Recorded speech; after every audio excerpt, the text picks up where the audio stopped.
Good evening, guys. It's Musicians Forum Podcast. This is episode 6. I'm real excited to have our guest tonight. Great guy. He's a musician, songwriter, educator, movie actor, little known fact. He just recently got out of the studio, and a real pleasure to have him here tonight. Welcome to Chris Shouse. Hey, thanks for having me. Excited to be here. Absolutely. So, man, I have to say thank you for the bling. Yeah, definitely. Anytime. Stickers. I like free stuff. So just this past week, I guess you guys made the announcement your new album's coming out. February 10th. February 10th. That's exciting. So this is your first Yes, Wolfpen it's Branch? the debut album of Wolfpen Branch. It's going to be entitled A Long Hill to Climb, which was a song that the banjo player Aaron Bebelhauser wrote. Mm-hmm. And it's going to be live February 10th. So is that something you recorded locally? Yes, at Ricky Watson's studio in Clay City, Kentucky. Ricky is best known for having a great music store in Clay City. He also has a great recording studio, probably one of the nicest studios I've been in. And awesome. He does a really, really great job there. Awesome. Yeah.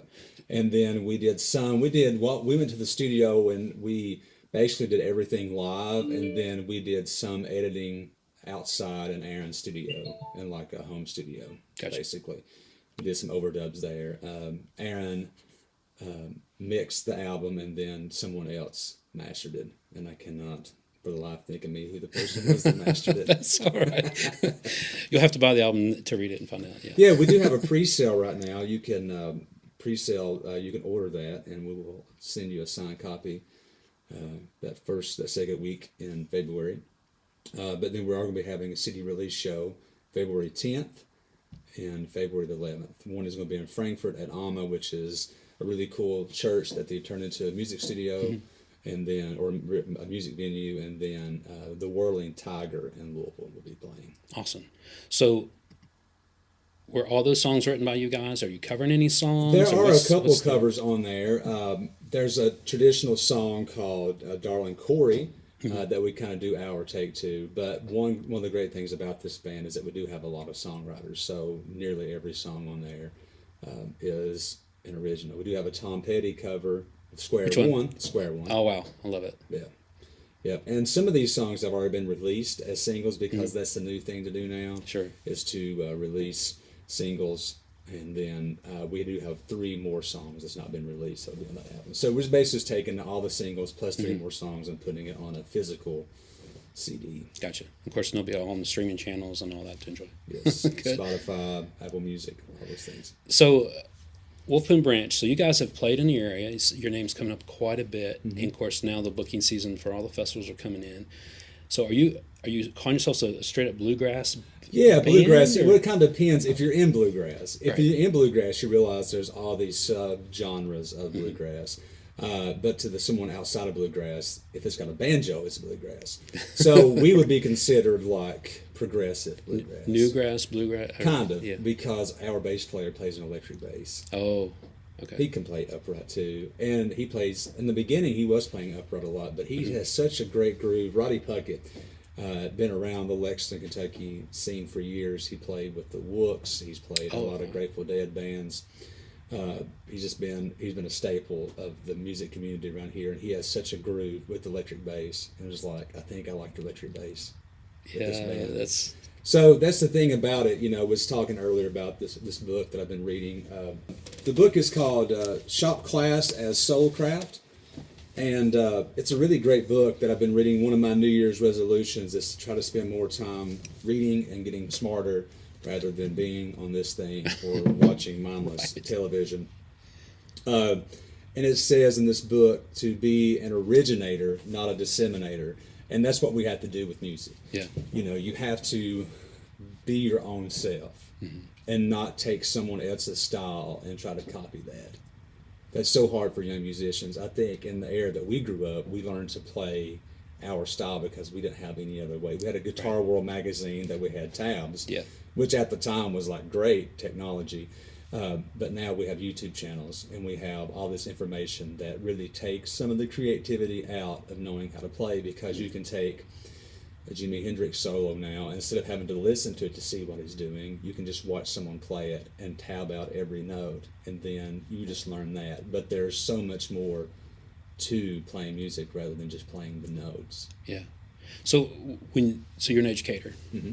So I had a college professor on here earlier, and we were talking a little bit about how when you're teaching music, there's so many different ways of going about it. I didn't necessarily major in music. I just grew up around it, and my wife's a music instructor, and she was a major. I chose to learn in my own way, which means it took a lot longer, and my knowledge is a little bit smaller. But I was speaking to the professor about how some folks would say if you went into music as an education and you went to school, it would take your creativity out of it. Mm-hmm. And they would say, well, they're not as creative or free as they used to be, and they're all, kind of guided by this path.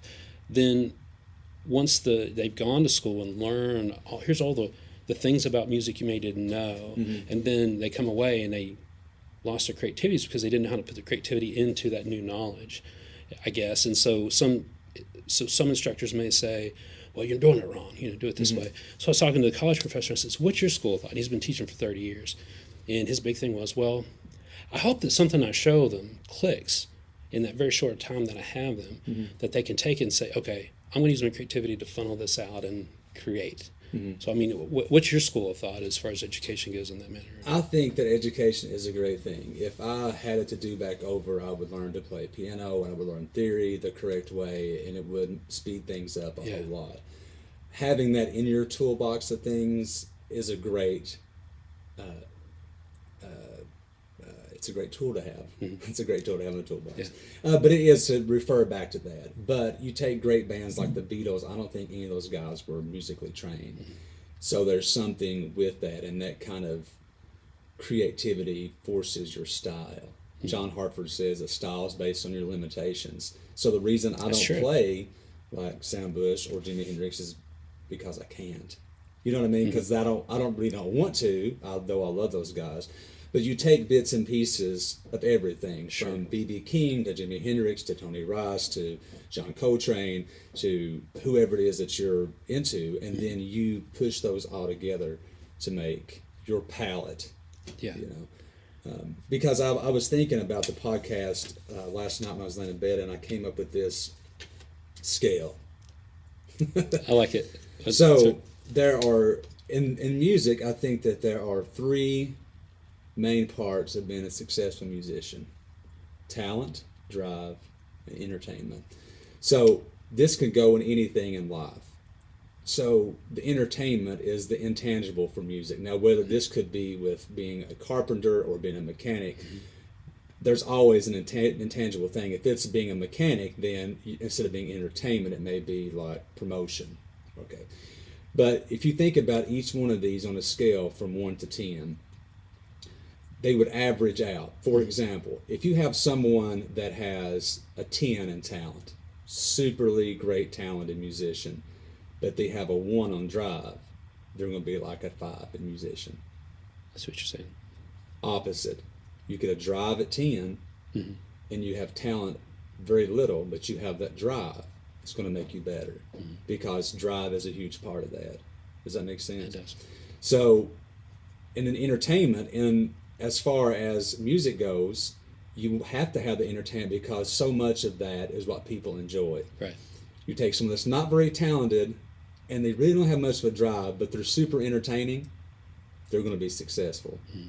Think about like social media, podcasters, YouTubers, all these influencers that don't really have, like, why is this person famous? Mm-hmm. Well, it's because of the entertainment value of it. Mm-hmm. So there's more to it than just learning, the major scale, the monopentatomic scale, because there's also a drive that you have to do with that. Mm-hmm. I get a lot of people that come to me that get into bluegrass, and they want to be playing bluegrass and play more shows and be out and things like that, which is great, but they don't necessarily have the drive, because it takes a long time to do that. Who was the famous person that said 10,000 hours to master something? Yeah. But that drive continues going. Mm-hmm. So if my numbers are correct, I've been doing my taxes. Last year, I played 81 shows in the year 2022. Wow. So my drive has been up there.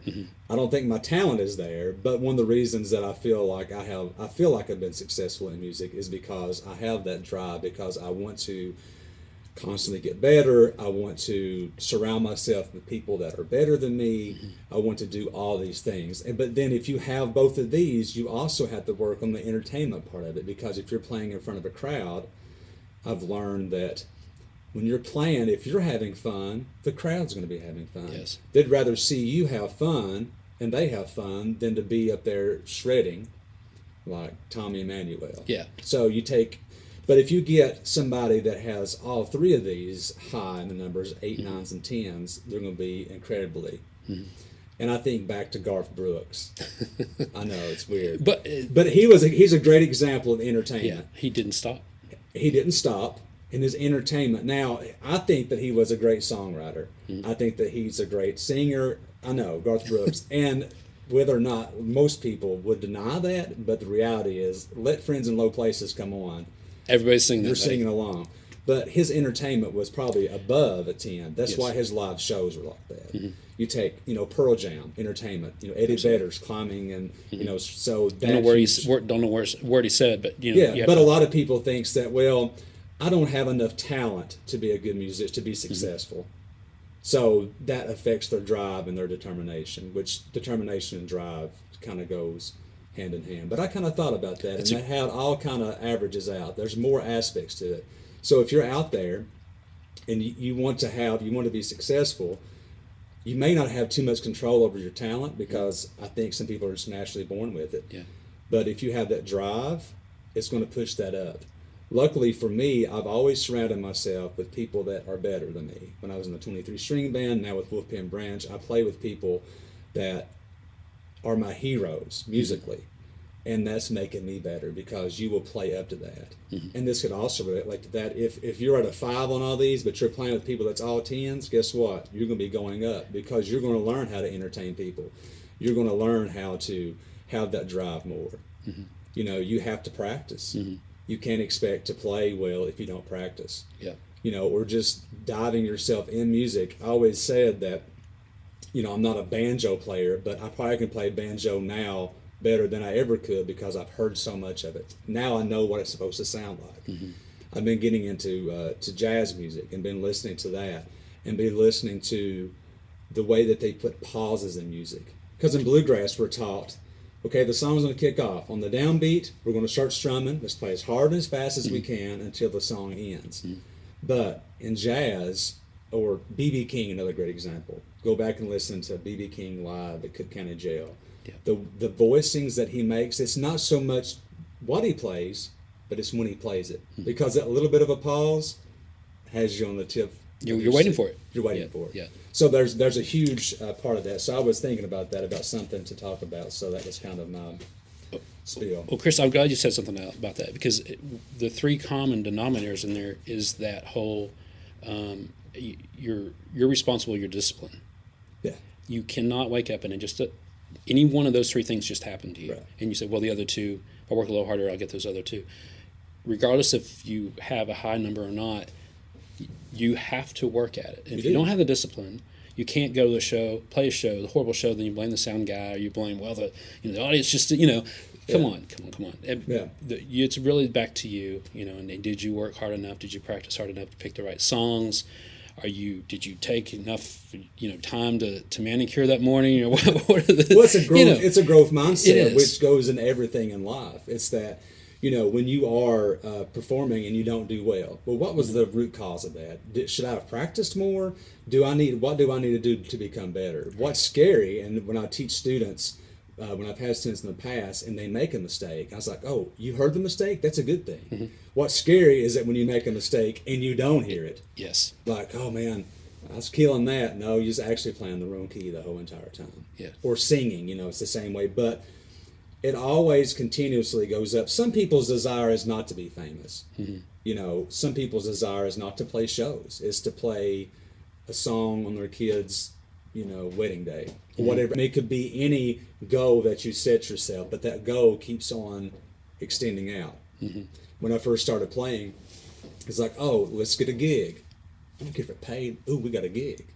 Next time, let's get a paying gig. Yeah. Now let's get a gig where we're playing a festival. I remember the first time I played the Master Musicians Festival. It was like huge to me. Yeah. A great big festival. Our name was on that. Now let's go to where we're going to be closing out a night. Let's do that. Now let's go to a bigger one. And there's still times, I mean, I've been doing this for 20 years. There's still times that I play shows and we're just background music.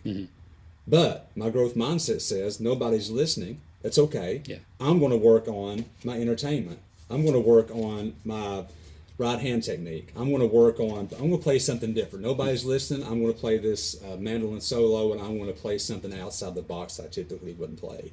You know, I'm going to try to, you find something to work on and you concentrate at that. So every situation that you're involved in, there is an opportunity for you to get better. Small challenges for growth. For growth. Absolutely. So you mentioned 20 years in the business. So I want to take a few steps back and say, what, because I know I've known you for several years, but I don't know kind of your background. Okay. I think this would be a great time to kind of figure out what that was. What was that moment where you said, music is, I can't not do this thing, whether it be singing, playing, what was it? And then, was it something you heard or just being around it? Or I grew up in a musical family. There was always a lot of music around my family. I think that helped a lot. But there really wasn't a time that I didn't want to play or I didn't think that I shouldn't play. I was kind of always in this middle where that I wanted to, that I didn't feel like I had to. But new opportunities came and I had that drive to want to do something that was fun. One of the great things about bluegrass or acoustic music in general is it's so easy to play. When I was in college, I played a lot of parties. I'd play Sublime songs and I'd play Pearl Jam songs, whatever I was into at the time. And it kept me, out of trouble, which was a great thing. And I wasn't even concerned about being in a band. I wasn't even concerned about making money. It was just more of a thing. It's an outlet. It's just an outlet. I would sit sometimes in the dark and I'd play my guitar for an hour and just sing, and it would be in a way to, to decompress my feelings. I've always dealt with anxiety. And so that was a way that I kind of dealt with that. But then those new opportunities came around the time that I got out of college, where I started playing in local bluegrass bands around. And then in the year 2006, 2007, I met Kurt Wilson, a banjo player that's from London, but he was living in Louisville at the time. And we kind of started this band called the 23 String Band. And the first time we rehearsed, it was just the two of us. Just try to get some songs together, and then he's like, I think my neighbor plays. It was just to get together to play. Yeah. Because he said he liked the way that I sang, and I liked the way he played banjo, so it's like, cool, let's hang out, Yeah. And then those goals kept on getting more. So we got a bass player, and he knows this person. Then we start playing, and then we get a little bit of momentum. And back then we had a MySpace page, and we would put flyers on people's cars for shows. So he's really doing that groundwork of doing all the things for shows, which now would be like all social media. But in 2011, we got the opportunity to play in Montana. So we took that opportunity, and on the way out there, we stopped at this festival called Rocky Grass, a great bluegrass festival, and they had a band competition. So we joined the band competition, and we won. Oh, man. And it was like some credibility for us. Yeah. So after that, I ain't gonna say things blew up, but we started getting more shows offers, and we started getting busy. And so that kind of continued going for almost 10 years. Oh, wow. Yeah. And then I took a little bit of a break, and then when Wolfpan Branch started, it all kind of started organically. Because Arthur Hancock, the guitar player in the band, he was the founding member and the banjo player in the Wooks. And at the time, he had left the Wooks because he had some physical issues with playing. He has, I hope he doesn't mind me sharing, but he has focal dystonia. And on his right hand, his thumb would want to stay in, so it's hard for him to play. Oh, wow. So what you hear, we play with Wolfpan, he gets a fingernail put on his forefinger, and he strums the guitar like that. Really? It's incredible. And the tone that he gets is insane. I bet. So he couldn't play banjo because of that. So he thought that he was, he couldn't play at the level that the Wooks were playing. He probably could still play music a little bit, but it was also hugely discouraging for anyone, I would imagine. Oh, yeah. So we got together, was at a party, and was kind of playing, and he said, let's play a couple of duo shows, because neither one of us is really playing in bands. COVID happened a few months later. Everybody was opened up with their jobs. So Aaron Biebelhauser joined, Katie Penn joined, Roddy Puckett joined, all these local greats. I mean, and that's another example of how I've surrounded myself with great musicians. It's been so fortunate to do that. So bluegrass. So you mentioned, that's kind of what you grew up around, and then you continue that on, even though maybe you had some rock influences in college, and definitely maybe if you hit the radio dial and you may not listen to it, but that's where your heart was at, and you thoroughly enjoy playing it. Yeah. So the thing that I found interesting, because I moved here early '90s, went to school here, and so where I grew up, we didn't have a lot of festivals. You couldn't get there from here. But over the years, I've been meeting people and talking, and there used to be bluegrass festivals. This holler over here, and they'd have 1,000 over here. Then the next weekend was over here, and it was just such a scene, and everybody kind of knew everybody was playing, and then it just suddenly disappeared. Because I asked them to say, are they doing it? No, they're not doing it anymore. And you run into them every day at Walmart, that used to play. What happened? I mean, it's still there. The heart of it is still there. Is it that folks quit going? Was it that less aged out? The festivals that I go to, I either feel like are overcrowded or undercrowded. Yeah. So they're either super successful and they sell out immediately. Like Railbird sells out within a few hours. Yeah. Versus other festivals that sometimes there's not very many people, and it's a big risk to take, because these promoters are having to pay money out of their pocket to get bands to play, especially headliners. So it's kind of like this catch-22. You don't want to spend a lot of money because you don't want to lose that money, but in order to have people show up, you have to have bands that they want to come listen to. Yeah. So I do think that that's changed, but I also just think that our culture in general has changed. You take one of the great things about bluegrass is this community aspect of things, where that you get together and you just jam. Like I come here, we have a couple of guitars, we sit and we play, we have fun, we invite some more people, and next thing you know, it's kind of like a jam. Whereas with rock music, you have to have a drum. If you don't have drums in a rock band, there's no room. Or if you don't have a bass player. So, and it's a big deal. Like I could bring my kid over, and I got to pack, this twin reverb, or all these huge things. With bluegrass, it's just so simple. But I do feel like people have got away from doing that because we just don't hang out.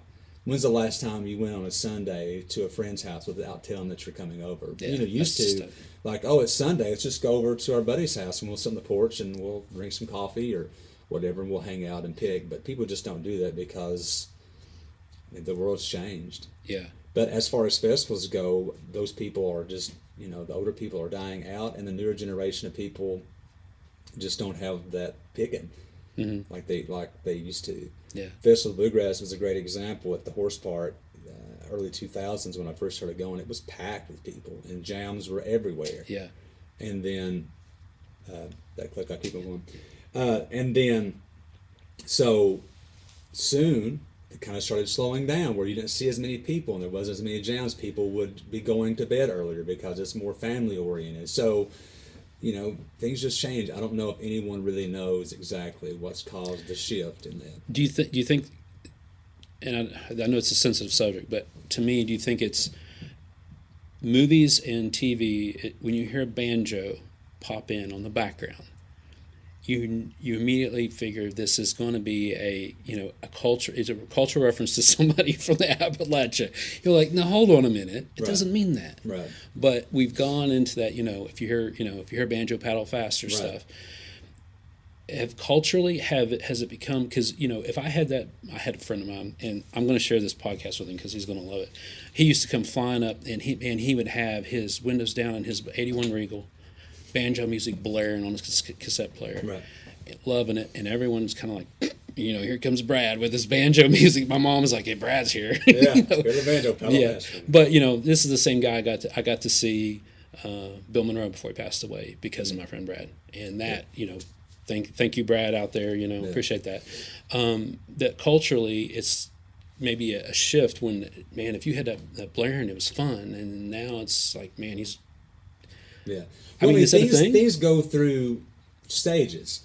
The 1940s, 1945 is when bluegrass actually started with Earl Scruggs, Bill Monroe, Lester Flatt, that main 5-piece bluegrass band on the Grand Ole Opry, and so it became kind of popular in that time. But in the 60s, it kind of went down a little bit, but then this revival of like folk music, it come back up again. The 80s, and now it went back down, so it keeps on doing this. And then when Old Brother Wartha came out, like 2000, that was another resurgence where that people was like, oh, this is actually cool music. Yeah. And so that kind of bumped it up a little bit, and then it kind of goes down, and so it's going up. And now people like Billy Strings, I don't know if you're familiar Yes, with him. oh yeah, for sure. And so he's bridging this gap between bluegrass, because I'm a bluegrass fan. He plays traditional bluegrass, but he's also like in the Grateful Dead. He's also in the jam band stuff, which is bringing all those people together. It's a cross pollination of different kinds of music, because now, as the music world evolves, you're going to kind of get maybe one style of music, and you've seen that kind of happen with pop and country and rap. It's kind of all the same. You can't really tell much of a difference in it.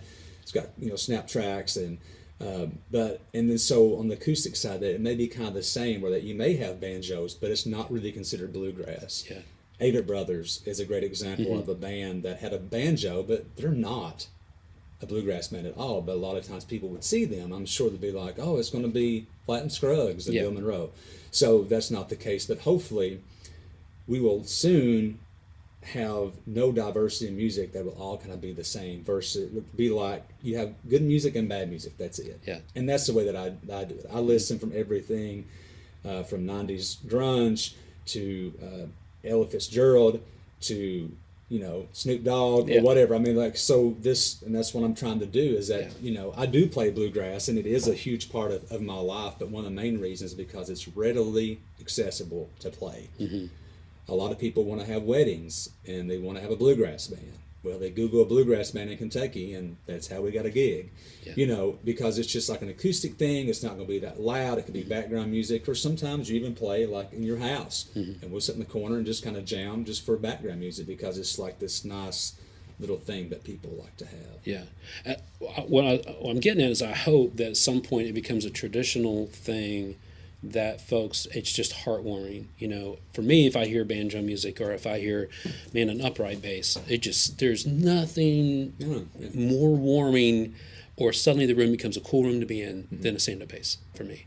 The mandolin. So those things, when I hear them, I think of home, or I think of something very comforting. Nostalgia. It is. And so I hope that we continue those things. That's why I'm glad that, Wolfpen, you guys kind of have kept that going on. Because if somebody said, well, bluegrass, if I was going to hire a bluegrass band, Chris Grigsby's band, Sunset Canyon. Yeah, sorry to say. We just played for a Christmas event that we had. Loved it. Wonderful guys and wonderful music. And so I'm thankful for you guys for kind of keeping that going on. Not that there's an expectation that there has to be, but glad that someone stepped up and can say, hey, that there's an audience for this. And that's what I'm hoping in the festivals. You see these festivals, and they got, guys playing for 30 minutes to get them off stage. You're going to hear anyone from, Alice Cooper, the Lumineers, to, I just saw Pam Tillis played Renfrew Valley. You don't know who you're going to see on that ticket. And I hope that these kids that are going there and spending those 3 or 4 days get to hear some of that and go, wait a minute, that was actually kind of cool, And they might not think it's cool at the time, but they will. And that was a thing for me in the 1990s. I got into, the grunge phase. I mean, like everybody did in the 90s. But I still got back into bluegrass after that. So my nephew is learning to play. He's 14 years old. He's into Jimi Hendrix. He's not into bluegrass right now. But I take him to a bluegrass jam, and I tell him, like, hey, this may not be your thing, but the point is that you're playing. Yeah. And it's only going to make you better. There's times that I'd rather play in a rock band, but I'm going to take those gigs, keep on coming playing bluegrass, because I have the drive. I want to have that drive to want to try to be better, because all those different types of music, like I was talking about, you can learn something from that.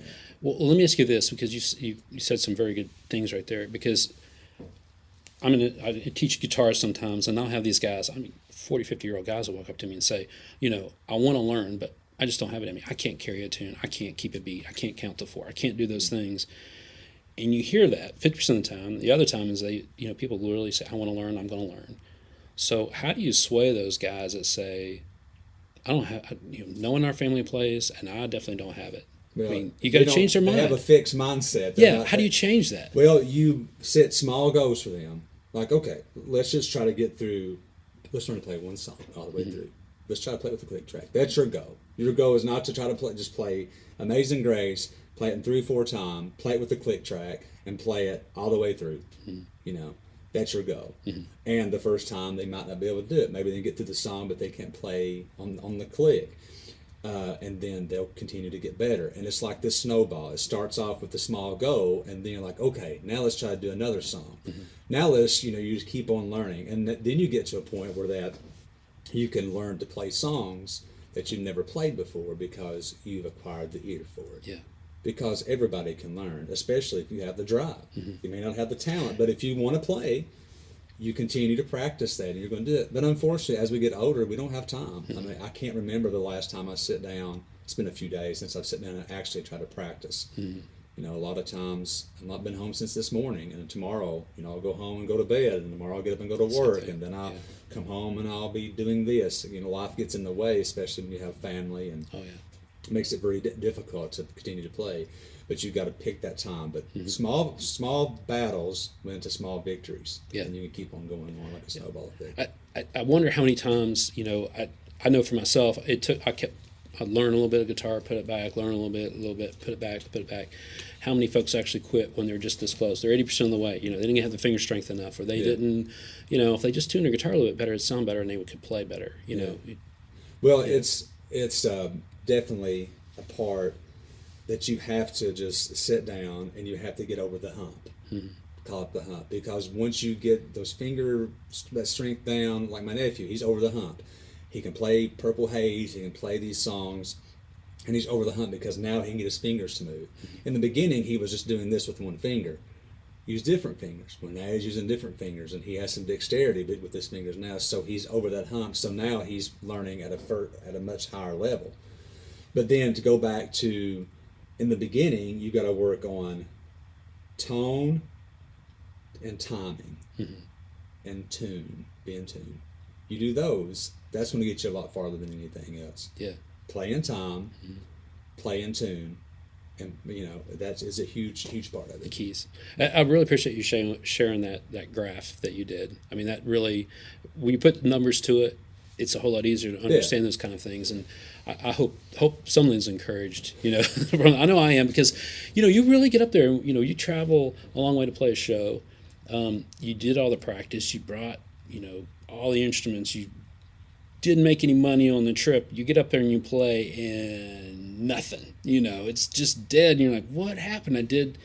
Maybe I wasn't entertaining enough. Maybe I wasn't excited about it. But you have to do it for yourself. Yeah. I mean, you want to play music for yourself. You have to do it for yourself. Yeah. And if no one's listening, that's okay. You can use that as a chance to practice something else. Yeah. Or sometimes make up a funny lyrics if anybody even pays attention. Sing the same verse twice. Who knows? Exactly. Hold me closer, Tony Dancer.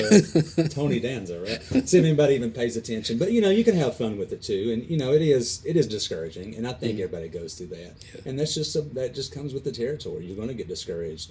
You're going to have those things. And I'm still self-conscious about playing. I switched over playing mandolin 5 or 6 years ago, and I'm still self-conscious about it. A lot of times I get in my own head in the studio. It's like, I can be playing this. What am I doing?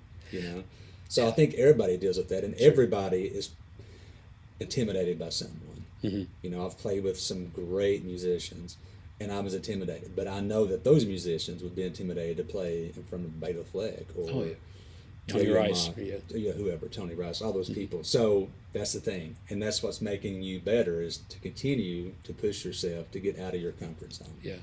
So you mentioned recording earlier, and how did you guys record it? So did you guys do it separately, together as a band? All together. So in Ricky's studio, he has 4 booths, and then he has like one middle room.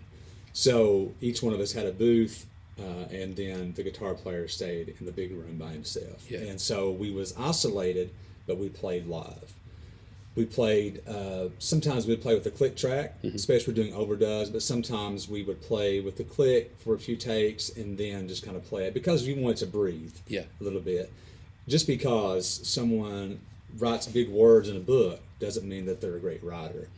to say words like, it was the best of times and it was the worst of times. Simple words, very powerful. Yeah.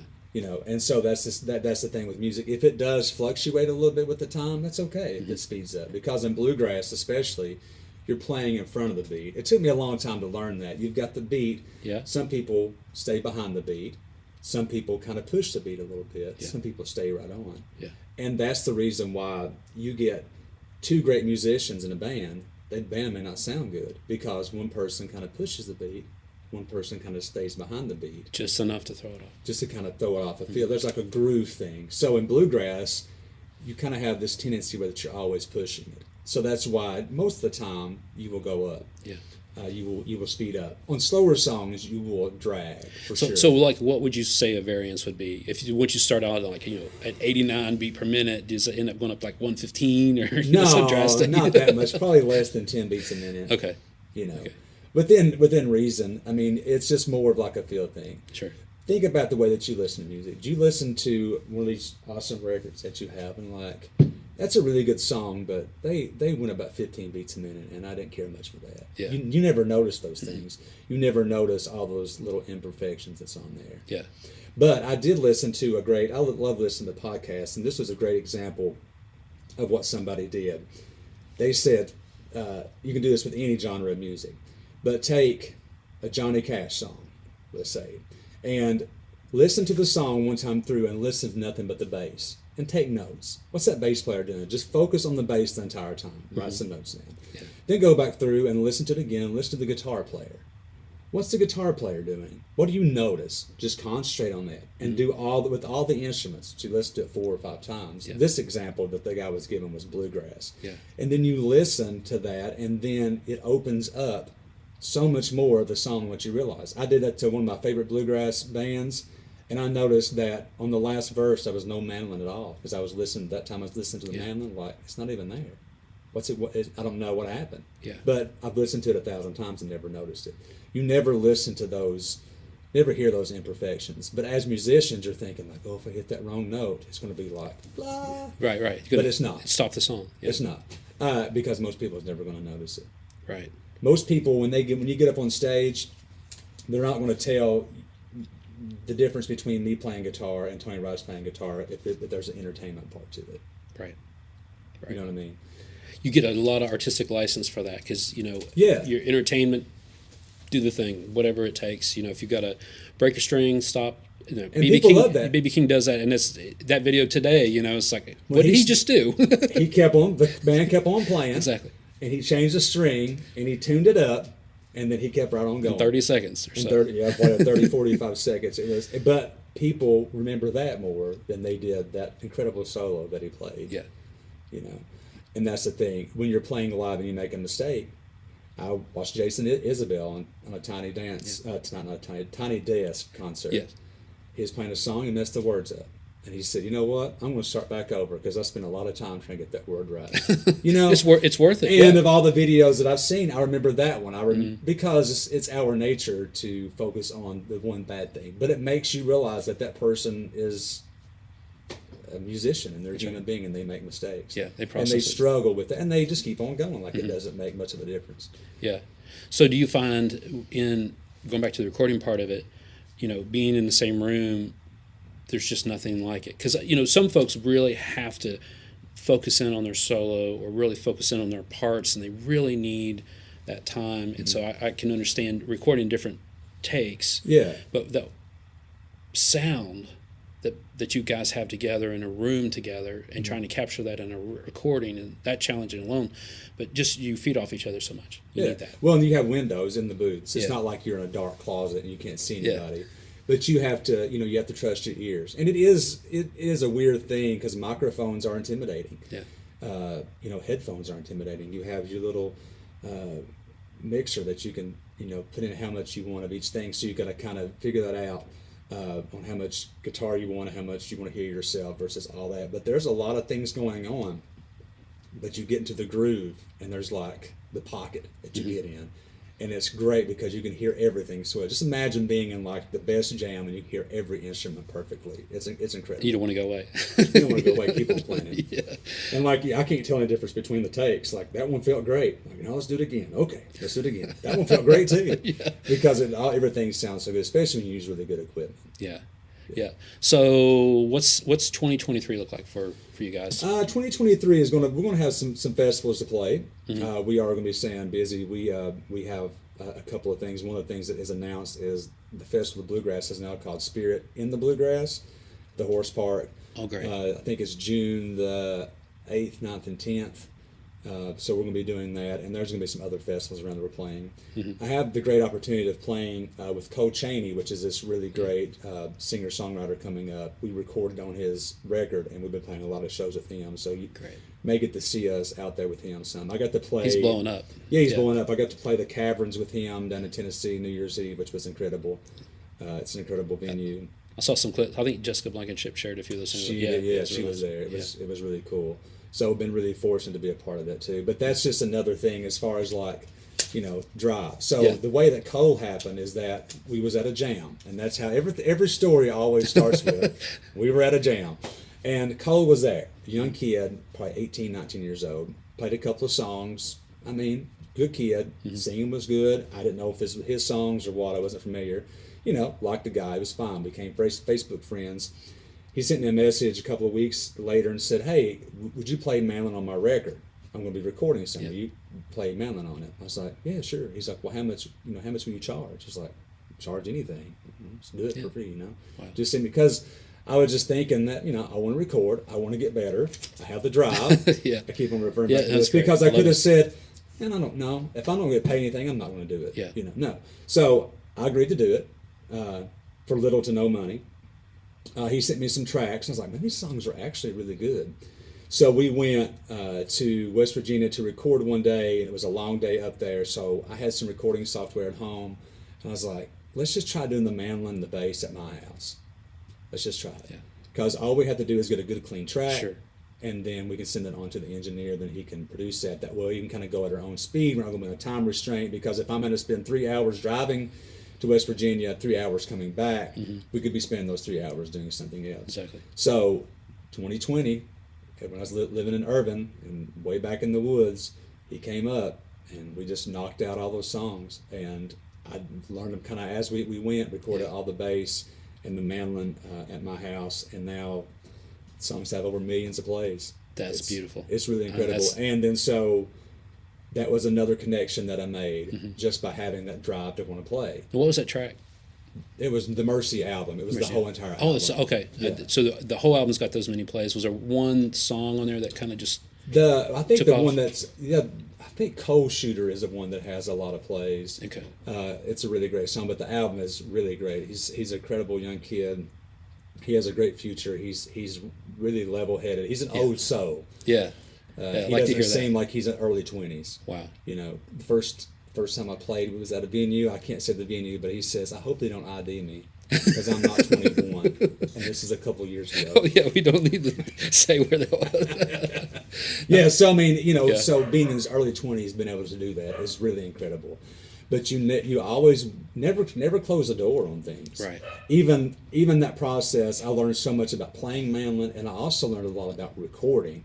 And then he even feels comfortable about recording now. So he's. I was going to say, you passed on some techniques and things that he's like, okay, this guy knows. I'm going to keep this. Yeah. Because you get a nice interface. You have a Scarlett there, which is great.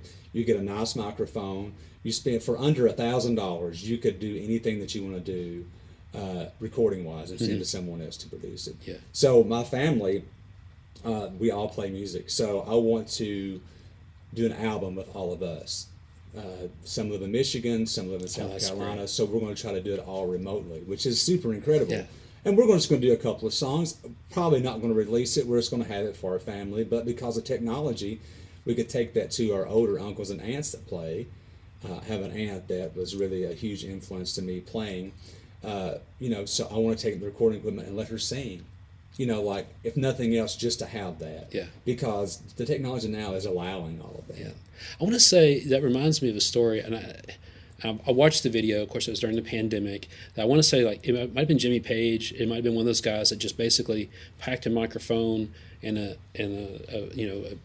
USB recording device, threw it in a bag, and just sent it to different people all over the world and said, record this segment, and they put it all together in one I song. saw that. Yeah, it was incredible. Yeah, so that's really cool that you can do that to your family, and it's the day and age where we can do that, and we need to. We need to really take the opportunity, because there's a lot of missed opportunities that we just say, And we've kicked around the idea here in the household of doing that. The granddad of the kids here, like, sing. I want something I can listen to. That's one of my biggest regrets is that I've got a chance to, play all the United States, play with my heroes, and I don't have hardly any of it. I'm horrible for not taking videos. Yeah. But I want to do better with that. I want to record, and because now it's going to be a huge part of my family's history. It is. And even though you may not be a musician out there, there's still parts of the music industry that you can get involved with, like being a good recording engineer, having a good ear. I've been listening. The next book I'm going to read is the Rick Rubin book. Oh man, super incredible. Yeah. And if you listen to his background, he don't know anything. He said, "I just know what I like." That's what he, So he is probably one of the most famous producers. I mean, he gave Johnny Cash, just turned him into a household name again, second time. And so many people he's worked with. Oh, Red Hot Chili Peppers to Beastie Boys, all these great people, but he can't play an instrument. He don't know music theory. He just knows what he likes, and he uses that to help promote music.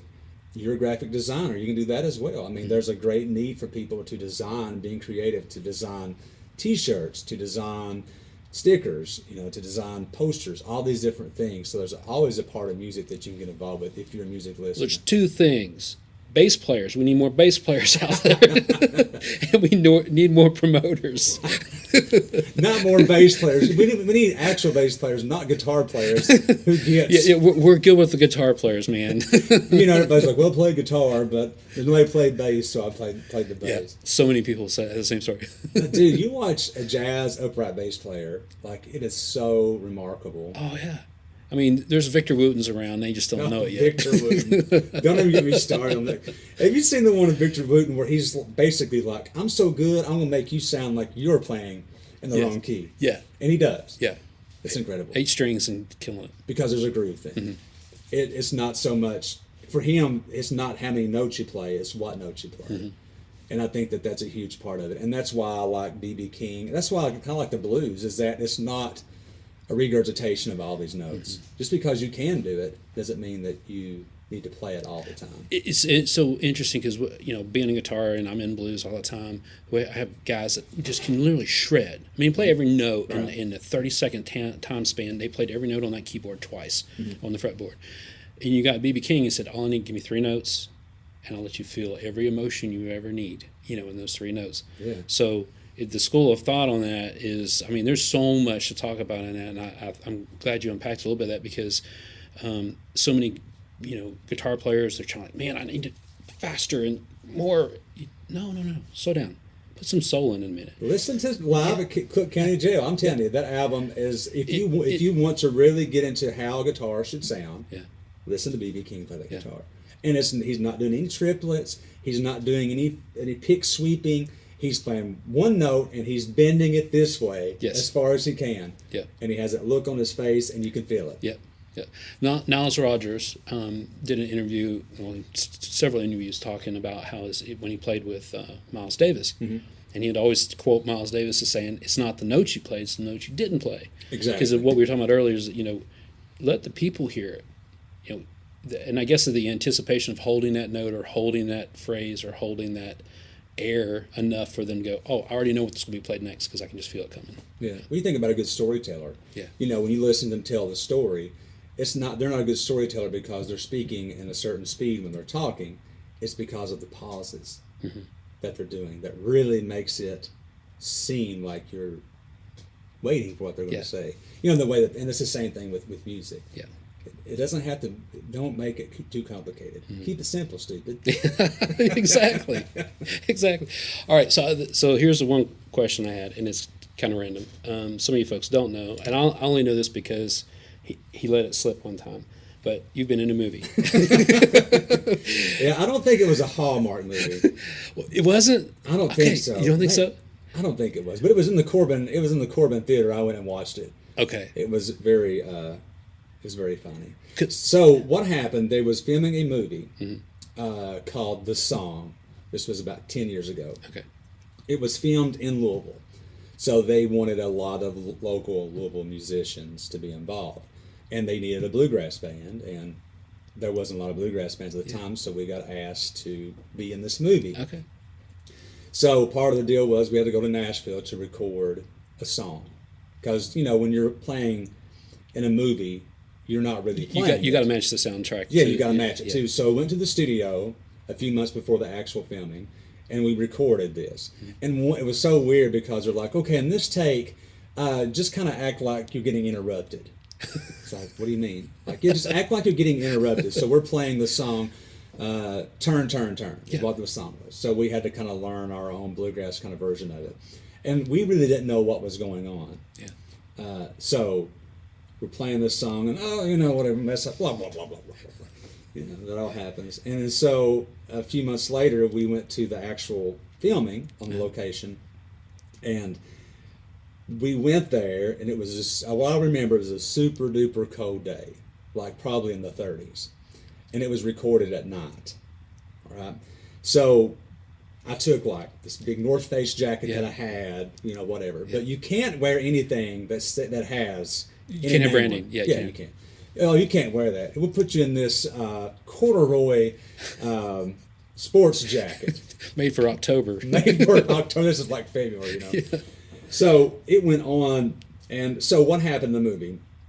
There was a guy that was at a local festival. And this girl's parents put it on. They fell in love there, right? He was a musician. He became a famous musician. They started having some issues. He got on drugs, blah, blah, blah. He tries to win her back. So he goes back to that local festival. I'm playing on stage with the band. So he interrupts us to sing a song to his girl, right? So it was like 3 o'clock in the morning. We're watching them do these takes. It seemed like it took forever. It was on a hay wagon. Any bluegrass band has to be on a hay wagon. Well, I mean, that's part of it, yeah. Part of it. So, if you're on a hay wagon, there's air coming up from beneath. Oh, yeah. So my feet were so cold. And my hands, even though I couldn't even hold a pick, I thought in the actual filming, my hands were so cold I couldn't do it. So finally we got to our part. We're fake strumming along. They had the background playing. The guy gets up and he sings a song. So like in the climax of the movie, you can see all of our faces in the background. Like, I love you so much and blah, blah. And so here I am standing in the background holding a guitar looking. But you're grinning. I remember we watched the whole movie, and I'll save any comments, but it was like, when is Chris getting on screen so we can see the spark? Because he needs to hurry up. Yeah, it was at the end. Yeah, and we were like, oh, man. But I remember seeing you up there, you're just grinning big, It's like you couldn't tell you were cold. I did not win an Oscar for that, but I didn't have any speaking parts. But filming was over like at 3 or 4 o'clock in the morning. Oh man! It was so cold when I got to my car. It was frosted up, and my feet were so cold I could barely walk. Has your feet ever been so cold that you couldn't walk? That's what it. Oh, wow. That's how cold it was. It was horrible, and it was like 12 hours out there. But I made it in the movies. And the reason why I thought it was Hallmark, and I don't know this to be true, but it seemed like it was not played. It was played on there not too long ago. Oh, was it? Or one of those. They got 3 or 4 channels now, yeah. And so around the holidays from Thanksgiving until last week or whatever, they're all playing on there, and it's every now and then we go, oh, that's Chris's movie. Yeah, I always tell my kids at school I was in a movie, and I always show them like the little clip, and I pause it on me, like not the clip, but the trailer part, and I stopped it where I'm at. They're like, "Oh my goodness, you're fine." It's like, no, really, it's not. But when I went to the theater to watch it, I was literally crying, laughing so hard, just knowing, because there's Dave, the mandolin player, and he has this look on his face like he's trying to be serious, but I know what he's thinking. I was like, this is so awkward to be a part of. But there were a lot of Louisville bands that was in that movie, and it was cool. It was about music, so it was about music, and it really wasn't a bad movie. Yeah.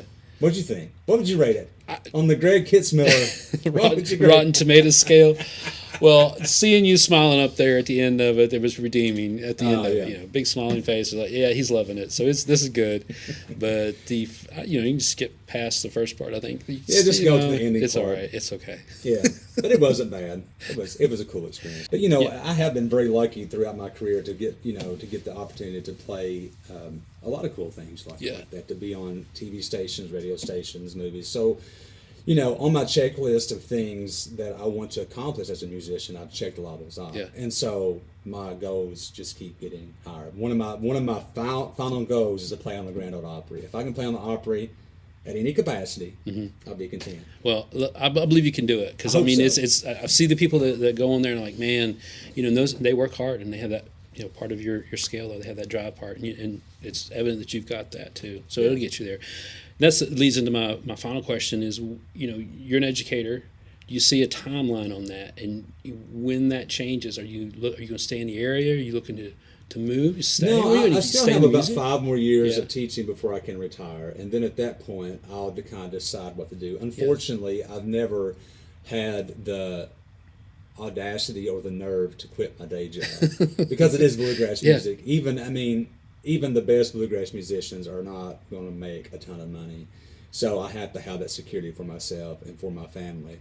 But after that, who knows? I mean, if something came along where that I could play, I guess I could take a sabbatical. But I've always kind of leaned towards staying into education because I don't really care anything about being famous. I just want to continue to play music because that's the huge part of it. Yeah. I don't really want to be to that point where that I can't go out anywhere, and it's probably it's not going to happen. But my goal is just to continue to share music that I like and to continue to have the drive to get better at my craft and to be something that I'm proud of doing. And if I never play another note, I'm very happy with what I have accomplished in my life, because that's the end goal, is to do something that leads you to more experiences. Without music, I would not have got the chance to travel. I would not have got the chance to meet the people that I got to meet. I wouldn't be the chance to come here and hang out or to do all these cool things that I really enjoy doing, because it's just another way to get people involved in music, because we have to keep it going, and we also have to keep it fresh, and to be okay to be different. Even Bill Monroe at the time in 1945, it was really different. Every banjo player before Earl Scruggs was all like clawhammer style. Yeah. So it was something new. Tony Rice, when he was playing, it was something that was totally out of this world. Now it's not, but he was an originator. He was not a disseminator. So read the book, Shop Class as a Soul Craft, and you'll get something pertinent from that. Wow, and thank you for bringing that. And definitely this little note here, wherever the camera is. You can't. Yeah. Yeah. So I'll scan that in afterwards. And You know what? You can just keep that copy. Yeah, I'm promo. motivated. Yeah. But no, I appreciate your heart for sharing, Thank you. and I'm really thankful that we had this opportunity to talk, because Yeah. I know your time's going to get busy. Yeah. You'll be on the road and all that, but we're excited for your album release. Definitely want Yes, to. you can look us up, Wolfpen Branch, on Instagram and on Facebook. We do have a website that we have pre-sales that you can do. We have T-shirts. You can maybe show them the T-shirt. We have some stickers. We do have some hats. All those things. We would definitely be around Kentucky, and those shirts are really comfortable. Yes, it's really soft. Yeah, if you like a good It's like a soft concert shirt. tee. Yeah. It's a Wolfpen Branch. Our friend Sarah designed that for us. Sarah Love it. Gillum. She does all of some of our artwork for us, the stickers as well. Yeah, you can see that. Yep. Very cool. But we want to continue to not only do this, but also support other local bands around too, and some great people. If you like Kentucky music, Nicholas Jamerson is great. The local Honeys are great. There's a lot of great bands out there. Wayne Graham is not really from Kentucky, but they're like a Appalachian Wilco. They're a really great rock band. There's just tons of great music. Go out and support places like the Burl.